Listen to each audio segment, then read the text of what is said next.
Alright everyone, Phoenix Wright Ace Attorney trilogy. Yes, I thought it'd be quite a good one to play. I think I played all of them in the past a long time ago. I can't remember much of them. So we're going to go through them all, each game individually. It should be quite good fun. They are good games. I'm going to streamline these recordings so you'll just see, there's lots of screen swiping as in trying to find clues on the screen. I'm going to potentially skip all that to the main bits. Skip any trial and errors I do. I might explain some things, maybe, I'm not sure, as in just explain what I've been doing, but we're going to keep it quite concise, I think, so it should be quite interesting. Good story. They are quite good. The first case is obviously a trial one. I think you've not got Miles Edgeworth, who's the enemy, the antagonist for the most part in the game, who's the rival, the defense attorney, basically. You're usually the prosecutor, usually, I think. Maybe they're the prosecutor, you're the defense. I can't remember now. It probably swaps around. But anyway, so I think the first one is some annoying guy who's just a tutorial guy. There are some sound effects that are very ridiculous, but it's very famous for its objection. Sound effect. You'll know it. Right, so I think we'll see how it goes. I'm using a keyboard here. Okay, so yeah, I've gone for the joypad. I think that might be the best option, really. So let's go to new game. Play this game so we got the trilogy, Justice for All, Trials and Tribulations. We introduce new gimmicks as you go on. We're going to start the first one and work our way through. It's a turn, let's go. Phoenix, I did have this on the Game of Advance, episode 1. The first turnabout. I think the guy's called something Butts in this game. I think that guy there, I seem to remember. We'll meet Detective Gumshoe, Miles Edgeworth, Phoenix Wright, of course. The lady that's your mentor, whatever, I forgot what she's called. Right, play the first turnabout. We will indeed, yes. All right, we just got an achievement there. All right, hang on, some blood. Gasp. Nope. No dear. Someone's been killed. Damn it, why me? I can't get caught. Not like this. I've got to find someone to pin this on. Alright, someone like him. Alright, I'll make it look like he did it. Okay. Well, we know who the baddie is straight away. I don't know if you always do. August the 3rd, 9:47 AM, District Court, Defendant Lobby number 2.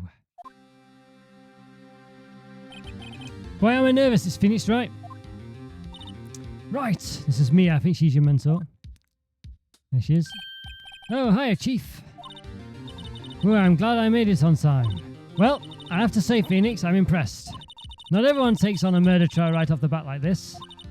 It says a lot about you, and your client as well. Thanks. Actually, it's because I owe him a favour. A favour? You mean you knew the defendant before this case? Yes. Actually, I kind of owe my current job to him. He's one of the reasons I became an attorney. Well, that's news to me. I want to help him out any way I can. I just really want to help him. I owe him that much. It's over. My life, everything, it's all over. Is that your client screaming over there? Yeah, it's him. Death, despair, I'm going to do it. I'm going to die. A lot of screen shake here. It sounds like he wants to die. Yeah. Here he is. Yeah, Butts, okay. Nick! Hey there, Larry. Dude, I'm so guilty. Tell them I'm guilty.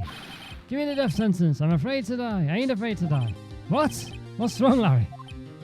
No, it's all over. I'm finished. Finished. I can't live in a world without her. I can't. Who? Who took away from me, Nick? Who did this? Oh, Nick, you gotta tell me. Who took my baby away? The person responsible for your girlfriend's death. The newspapers say it was you. Alright, well, our client is admitting guilt, so that's not good. My name is Phoenix Wright. Here's the story.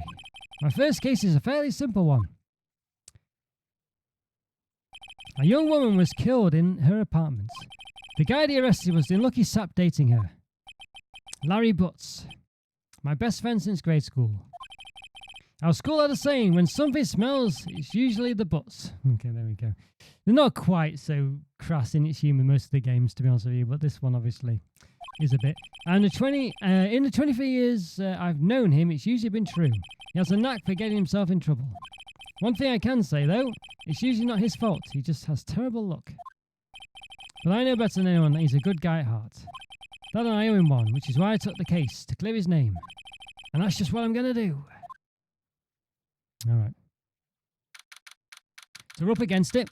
August the 3rd, 10 a.m, District Court, courtroom number 2. I'm going to take a sip of my coffee. Why not? Why not? Not bad. All right.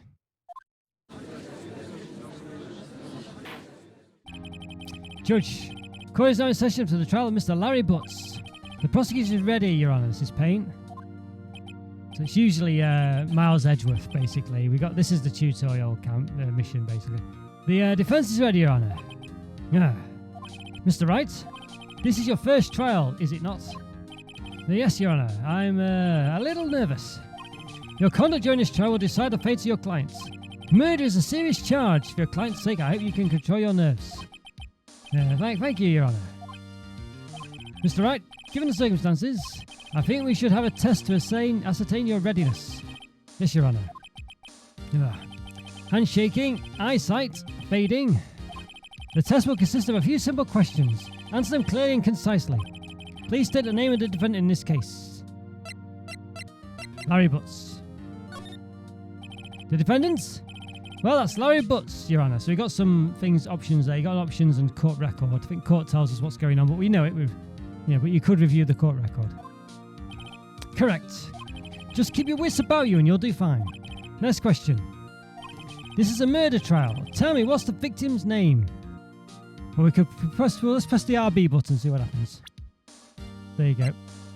Autopsy report.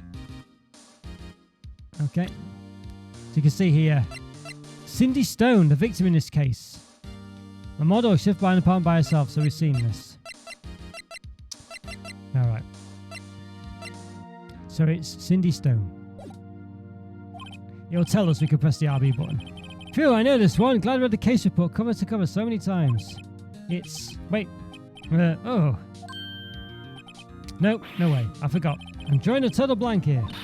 Phoenix, are you absolutely sure you're up to this? You don't even know the victim's name? Oh, the victim. Of course I know the victim's name. I just forgot. Temporarily. I think I feel a migraine coming on. Look, the victim's name is listed in the court record. Just press tab to get any time, okay? Well, we're using a control. We got RB. Remember to check it often. Do it for me, please. I'm begging you. Mr. Wright, who is the victim in this case? Cindy Stone, isn't it? But we'll just to confirm, because I might have forgotten myself. Cindy Stone. The victim's name is Cindy Stone. Correct. Now tell me, what was the cause of death? It was blunt trauma, but we'll go back just in case. Blunt trauma, yes. Loss of blood due to blunt trauma. She died because she was hit with a blunt object. She was struck once by a blunt object. Correct. You basically got like a live system in this game. There's a number of times you can get things incorrect.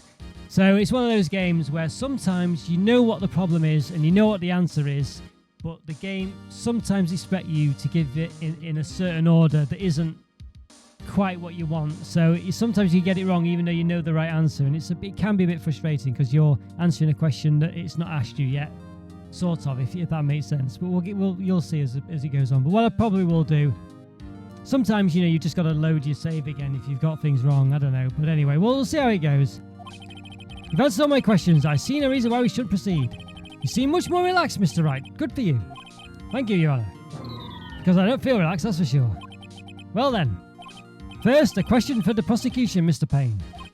Yes, Your Honour. As Mr. Wright just told us, the victim was struck with a blunt object. Would you explain to the court just what that object was?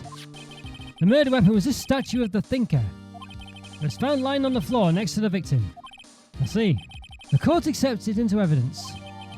That's added to the court record. Alright, the statue in the shape of the Thinker. It's rather heavy. Right. Be sure to pay attention to any evidence added during the trial. Alright, there we go. Rather heavy. That evidence is the only ammunition you'll have in court.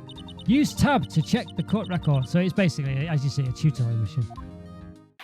Alright, Mr. Payne, the prosecution may call its first witness. The prosecution calls the defendant, Mr. Butts, to the stand. Now, Chief, what do I do now? pay attention. You don't want to miss any information that might help your client's case. You'll get your chance to respond to the prosecution later, so be ready. Let's just hope he doesn't say anything. Unfortunate. Oh, Larry gets excited easily. This could be bad. Alright, here he is. Mr. Butts, is it not true that the victim had recently dumped you? Hey, watch it, buddy. We were great together. We were Romeo and Juliet, Cleopatra and Mark Antony. Didn't they all die? I wasn't dumped. She just wasn't taking my calls or seeing me, ever. What's it to you anyway? Mr. Butts, what you describe is generally what we mean by dumped. In fact, she hadn't completely abandoned you and was seeing other men. In fact, she had completely abandoned you. She had just returned from overseas with one of them the day before the murder. What do you mean, one of them? Lies, all of it, lies. I don't believe a word of it. Your Honour, the victim's passport. According to this, she was in Paris until the day before she died. Passport added to the court record. The victim apparently arrived home from Paris on the 30th of July, I think that is, the day before the murder. Oh, indeed, she appears to have returned the day before the murder. Dude, no way. The victim was a model, but didn't have a large income. It appears that she had several sugar daddies. Alright, okay. Daddies? Sugar? Yes, older men who gave her money and gifts. She took their money and used it to support her lifestyle. Quite ahead of its time. This kind of thing these days is very popular, isn't it, I think? Dude! We can clearly see what kind of woman this Miss Stone was. Tell me, Mr. Butts, what do you think of her now? Right. I don't think you want him to answer that question. Yeah, Larry has a way of running his mouth in all the wrong directions. Should I? Stop him from answering. Objection. No, I didn't say it. My client has no idea the victim was seeing other men. That question's irrelevant to this case. Ugh, wince. Dude, Nick, what do you mean irrelevant? That cheating she-dog. I'm gonna die. I'm just gonna drop dead. Yeah, when I meet her in the afterlife, I'm gonna get to the bottom of this. Let's continue with the trial, shall we? I believe the accused motive is clear to everyone. Yes, quite. Oh boy, this is so not looking good. Next question. You entered the victim's apartment on the day of the murder, did you not? Well, did you or did you not? Well, maybe I did and maybe I didn't. Oh, he went. What do I do?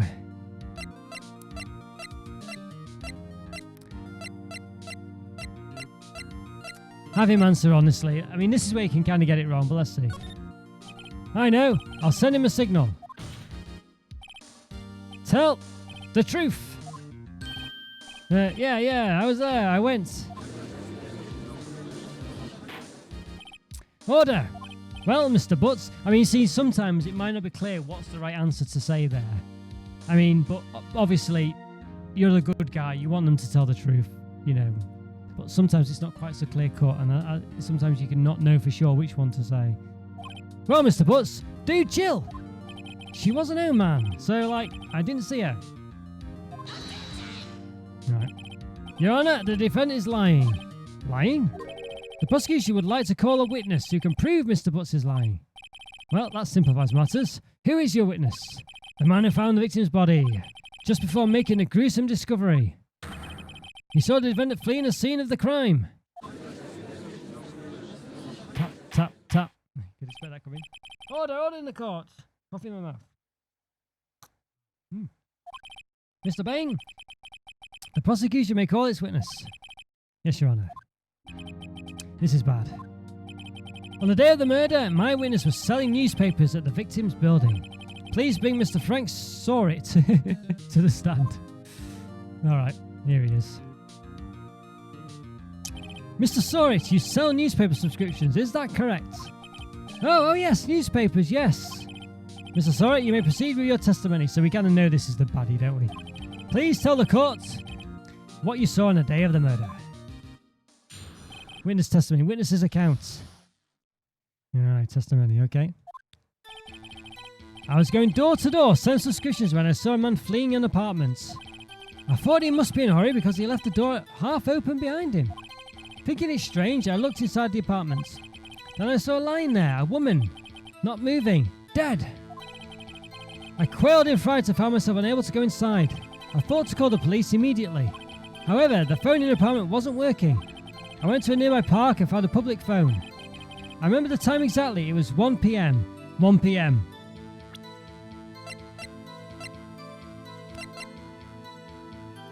Cause times of death 4 to 5 p.m. So we've got a contradiction there. That's what we're going to use against him. The man who ran was, without a doubt, the defendant sitting right over there.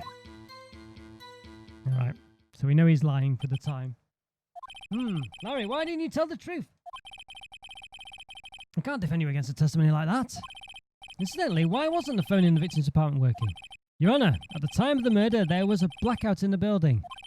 Aren't phones supposed to be worked during a blackout? Yes, Your Honour. However, some cordless phones do not function normally. The phone that Mr. Sort used was one of those. Your Honour, I have a record of that blackout for your perusal. So when was this game made? Mobile phones were around at this time. Alright, a record of the blackout for your perusal. Blackout record added to the court record. Electricity in Miss Stone's building was out from noon to 6 p.m. on the day of the crime. So that's kind of a way to give you a time thing that doesn't really help, does it? At least at the moment. Now, Mr. Wright. Yes. Yes, Your Honour. You may begin your cross-examination. Cross-examination, Your Honour? All right, Wright. This is it. The real deal. What exactly am I supposed to do? Why, you exposed the lies in the testimony the witness just gave. Lies? What? He was lying. Your client is innocent, right? Then that witness must have lied in his testimony. Or is your client really guilty? How do I prove he's not? You hold the key. It's in the evidence. Compare the witness's testimony to the evidence at hand. There's bound to be a contradiction in there. First, find the contradictions between the court record and the witness's testimony. Then, once you've found the contradicting evidence, present it and rub it in the witness's face. Okay. Open the court record with tab, then point the contradiction in the testimony. Right, so we kind of go through the testimony again, and then we have to present the evidence that conflicts with it. Obviously, this is an easy mission. It's the tutorial. All right, going door to door. Yep. All right, no problems there. I thought he must be in a hurry because he left. See, we got like an energy bar on the top right. That's how many times we can, well, I don't know. It goes down by so much every time you get it wrong. Phoenix Train looks inside the apartment. Yep.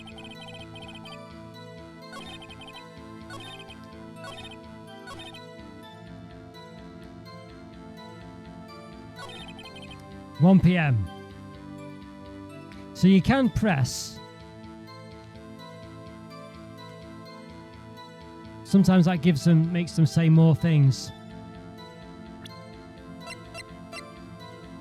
Cause of death, between 4 and 5. You found the body at 1 p.m. You're sure? Yes, it was 1 p.m. for certain. Frankly, I find it hard to believe. Your statement directly contradicts the autopsy report. The autopsy notes the time of death was sometime after 4 p.m. There was nobody to find at 1 p.m. How do you explain this 3-hour gap? There we go.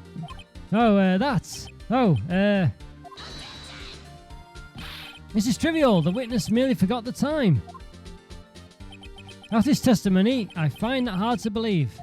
Mr. Sorrit, why are you so certain that you found the body at 1 p.m? Gee, that's a really good question. Great job, Wright. Way to put him on the spot. That's all you have to do. Point out contradictions. Lies always beget more lies. See through one and the whole story falls apart. Alright. Wait, I remember now. Would you care to give your testimony again? Alright. The music starts getting more and more tense. You see, when I found the body, I heard the time. There was a voice saying the time. It was probably coming from the television. Oh, but it was 3 hours off, wasn't it? I guess the victim must have been watching a video of a tape program. That's why I thought it was 1 p.m. But the electricity was cut. Terribly sorry about the misunderstanding. Let's have a look. The electricity in the Stone building was out from noon to 6 p.m. So we know that's not true. All right. I see. You heard a voice saying the time on a taped program. Mr. Wright, you may cross-examine the witness. Right. You know what to do. I've got this one. Okay. Time of discovery. So you can press, you see, you know. You see, when I found the body, I heard the time. There was a voice saying the time. It's probably coming from the television. Now, where do we present it? Do we present it here?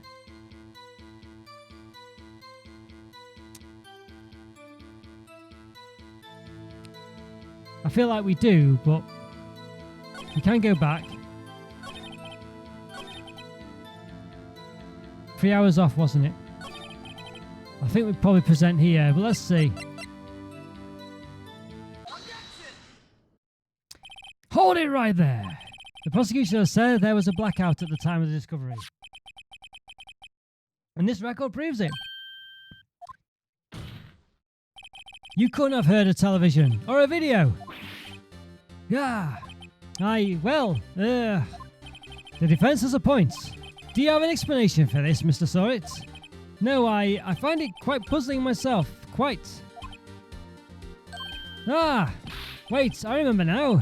Mr. Sorrett, the court would prefer to hear an accurate testimony from the very beginning. These constant corrections are harming your credibility. And you seem rather distraught. My apologies, Your Honour. It must have been the shock of finding the body. Very well, Mr. Sorrett. Let's hear your testimony once more, please. All right, we're getting him. He looks a bit under duress. Hearing the time. Actually, I didn't hear the time. I saw it. I'm sure you did, yeah. There was a table clock in the apartment, wasn't there? Yeah, the murder weapon. The killer used it to hit the victim. We know that's not true. That must have been what I saw. Now, do we press him here? I reckon we'll have an introduction to pressing. You saw a clock? I guess that would explain it. I mean, it clearly contradicts everything you said so far, but it is the tutorial. The defense may cross-examine a witness. Gladly. All right. Hearing the time. Actually, I didn't hear the time. I saw it. Can you get intense now? There was a table clock in the apartment, wasn't there? Yeah, the murder weapon. The killer used it to hit the victim. Well, we know this isn't true.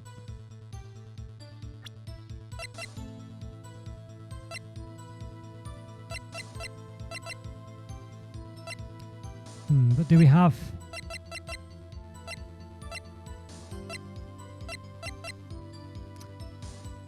It doesn't say it's the murder weapon. There, does it? It doesn't specifically say it's the murder weapon. I'm sure we knew it was the murder weapon. I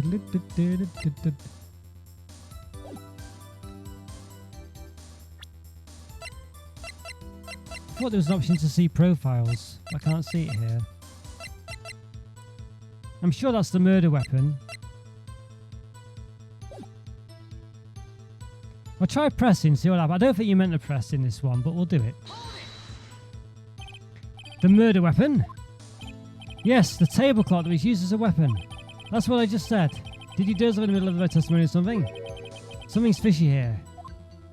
Alright. Oh, I pressed the wrong button. Why didn't you tell us that in the first place?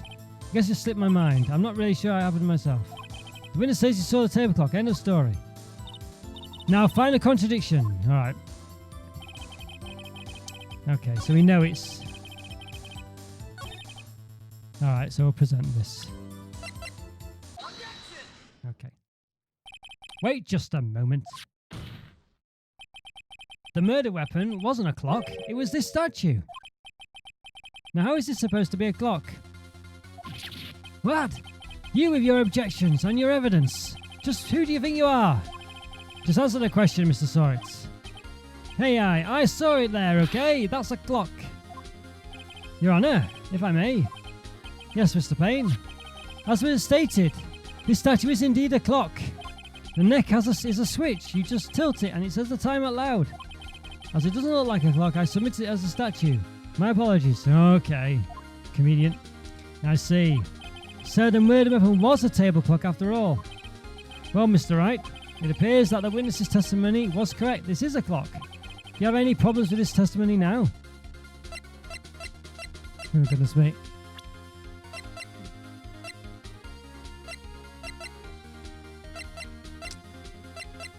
We must say yes, surely.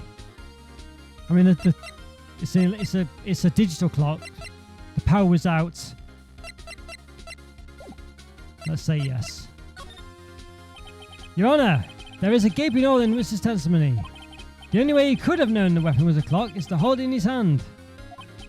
Yet the witness testified that he never entered the apartment. Clearly a contradiction. Indeed. The witness knew it was a clock because he went into the apartment. You're lying. You're inside the apartment on the day of the murder. Oh yeah, prove it. Prove our words in there. I'll do better than that. I can prove you were the one who killed her.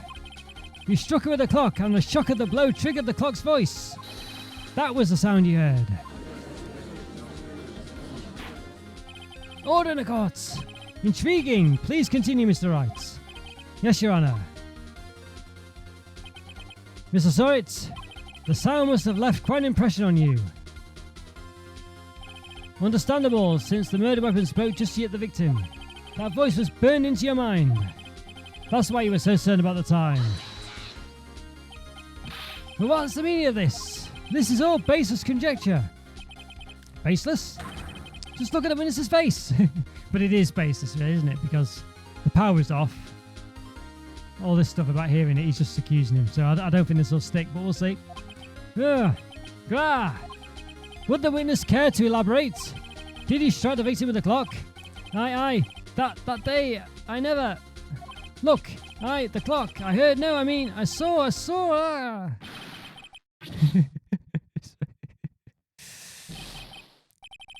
up, I hate you. It was him, I tell you. I saw him. He killed her, and he should burn. Give him death. Order in the courts, I say. Your Honour, a moment, please. There isn't a shred of evidence supporting the defence's claims. Mr. Wright, Your Honour, you claim the sound the witness heard came from the clock. Do you have any evidence? Our case is riding on this. I'd better think it through carefully. I mean, do we have any evidence?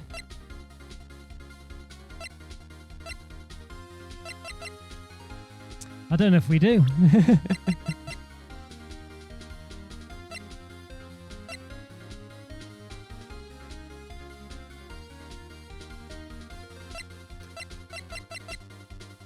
I mean, what the evidence do we have? I mean, I better think it through carefully. Your Honour, the sound we heard was definitely this clock. A fact which is clear if you simply...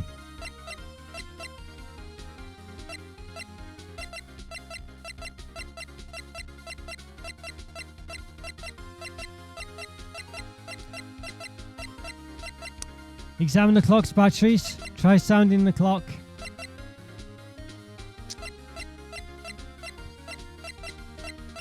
What do we think?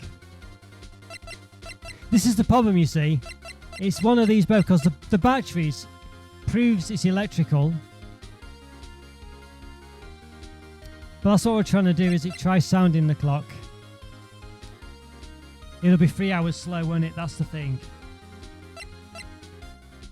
Yeah, it'll be 3 hours slow. That's why I want to try sounding the clock. Because it'll be 3 hours behind, and that's the time he heard. Let's sound the clock now, here in the court. Your Honour, may I have the clock? I asked the court to listen very carefully. It'll be 3 hours behind. That's why we need to listen. So the battery, that's what I mean. Sometimes the batteries does sound like it could be a good thing to do, because it would prove that the electricity, because obviously it's battery powered, not electricity powered. And you might be thinking that's what you need to prove. But what you're trying to prove is the noise, and that if you read between the lines, you're trying to prove that the time was 3 hours behind, which is what you heard earlier in the... But it's not clear that's what you're trying to prove. But but that is what you're trying to prove, and that's why sounding the clock's the right answer. I asked the court to listen very carefully. Beep. I think it's 8:25. That sounds a strange way to announce the time.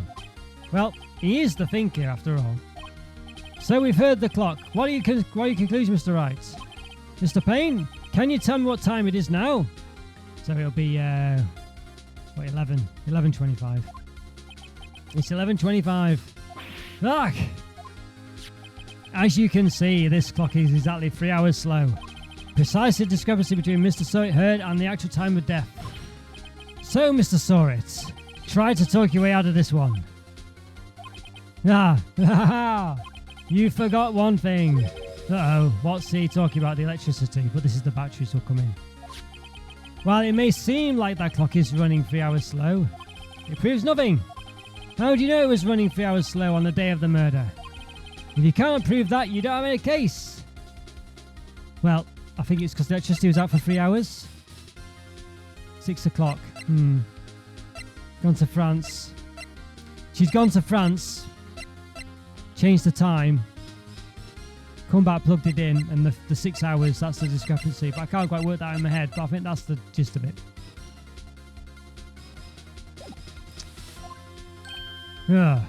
He's right. How am I going to prove that? Damn it, I was so close. Mr. Wright, it seems you lack the critical evidence to support your claim. Yes, Your Honour. This means I cannot let you indict the witness. Unfortunately, this ends the cross-examination of Mr. Frank Sorrit. It's the fact she was on holiday. She took it on holiday, changed the time, and then when she got back, the power was out for 6 hours. So that explains the time difference. So I don't know how to work that in my head, what that actually would, if it adds up or not, but that's the gist of it, I think. I go all the way down here to testify and look what happens. You treat me like a criminal. A criminal! You lawyers are all the same. Or we're all slime. I almost had him. Sorry, Larry. I failed you. There's nothing I can do about it now. Alright. Not so fast, Mr. Sorrit. Chief. Listen up, right. Don't throw this one away. Not like this. Think. But Chief, it's over. I can't prove the clock was slow the day of the murder. Nobody can prove that. Well, yes. But that doesn't mean you can't still win. Try thinking out of the box. Don't waste time doubling the facts or doubting the facts. Assume the clock was 3 hours slow and think it through. Ask yourself, why was the clock 3 hours slow? Figure out the reason and you'll have your proof. Right. Can you think of a reason as to why the clock would be 3 hours slow? Yes. Wait, maybe I can prove it. You must have evidence somewhere that can prove it right. Find it and let them have it. So I reckon it's the passport. Home from Paris on the 30th of the 7th.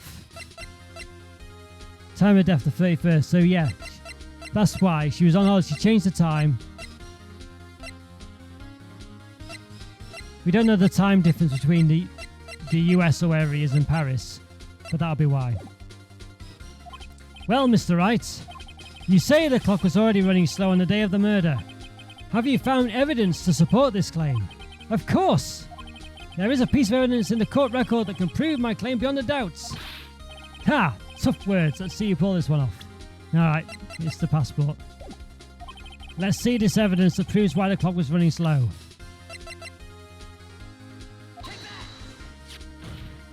The passport. The victim had just returned home from abroad the day before the murder. As we all know, the time difference between here and Paris is 9 hours. When it's 4 p.m. here, it's 1 a.m. the next day there. Right.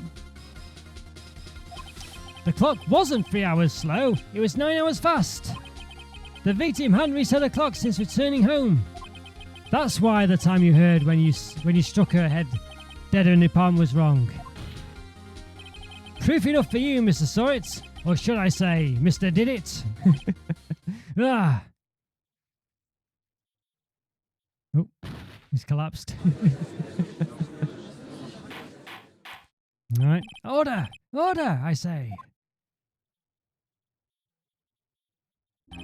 Well, this case has certainly turned out differently than we all expected. Mr. Payne, your witness? He was arrested and has been taken away, Your Honour. Very well. Mr. Wright? Yes, Your Honour. I have to say, I'm impressed. I don't think I've ever seen someone complete a defence so quickly and find a true culprit at the same time. Thank you, Your Honour. At this point, this is only a formality, but this court finds the defendant, Mr. Larry Butts, not guilty. There we go.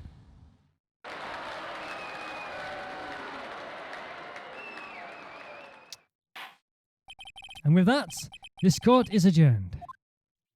Alright, there we go. That's the game. Phoenix, it turns out that Frank Stewart was a common burglar. He posed as a newspaper salesman to check and see what people were out when people were out of their house. That day, when Larry went to her apartment, the victim wasn't home. After he left, Mr. Stewart let himself in to do his dirty work. While he was searching a place, the victim returned. Flustered, Mr. Stewart grabbed the nearest blunt object he could find. Yeah, there you go. August the 3rd, 2:32 p.m. District Court, Defendant Lobby, number 2. Woo! I still can't believe we won! Right, good job in there. Congratulations. Thanks, Chief. I owe it all to you. Not at all, not at all. You forgot your own battles in there, or you fought your own battles in there. It's been a while since I've seen a trial end on such a satisfying note. I've never seen a chief looking this happy. If she's this glad, imagine how Larry must feel. My life is over. Larry, you're supposed to be happy. What's wrong now? Oh, Nick. Don't worry about me. I'll be dead and gone soon. Good. Wait, no. I mean, bad. Larry, you're innocent. This case is closed. But my Cindy Windy's gone, man. Gone forever. Harry, she was a... Oh, no, never mind. Congratulations, Harry. Harry? Yes, you. I can practically see the headlines now. Harry Butts, innocence. Thanks. I really owe you one. I won't forget this, ever. Let's celebrate. Dinner, movie, my treats. Oh, no, I couldn't. Hey, I was the one who got you off the hook. Oh, hey. Here, take this. It's a present. A present? For me? Wait, wasn't this the evidence? Actually, I made this clock for her. I made one for her and one for me. Really? You? You made this? Well, thank you. I'll keep it as a memento. Yo, Nick. Can you believe it? I was so into that chick. And she was just playing me for a fool. Doesn't make me want to cry. Larry, are you so sure? Squeeze me? I think she thought quite a lot of you, in her own way. Nah, you don't got to sympathise with me, it's okay. No, I'm not just sympathising, really. Isn't that right?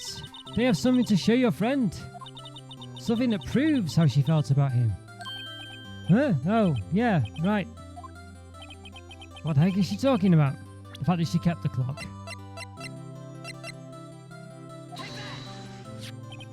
Check this out, Larry. Proof positive you weren't just some chump to her. Huh? What about that clock? This is the clock you made for her, Larry. And she took it with her when she travelled. Whatever, she probably just needed a clock, that's all. You think so? It's a pretty heavy clock to take travelling. Well, make of it what you will. Hey, Nick. I'm glad I asked you to be my lawyer. Really, I am. Thanks. Hope that made him feel a little better. Alright, there we go. Right. I hope you see the importance of evidence now. Also, hopefully you realise things change depending on how you look at them. People, too. We never really know if our clients are guilty or innocent. All we can do is believe in them. And in order to believe in them, you have to believe in yourself. Right. Listen. Learn. Grow strong. Never let go of what you believe in. Never. Well, I think our work here is done. Shall we be off? Yeah, I guess so. Say how at dinner, on me. We'll drink a toast to innocent butts. Yeah. Oh, speaking of Harry, you were saying part of why you became a lawyer was because of him. Yeah, parts at least. You'll have to tell me more about it sometime. Maybe over drinks? Alright. And so my first trial came to a close. Larry slapped me on the back and said, "Gee, Nick, it's good to have friends. But I'm pretty sure he's not going to pay us, unless you count the clock he gave me here." I didn't know it then, but that clock was soon going to be at the centre of another incident. And my promise to tell the chief about me and Larry would be one promise that I wouldn't be able to keep. Right. The end. There we go, the end of the first case.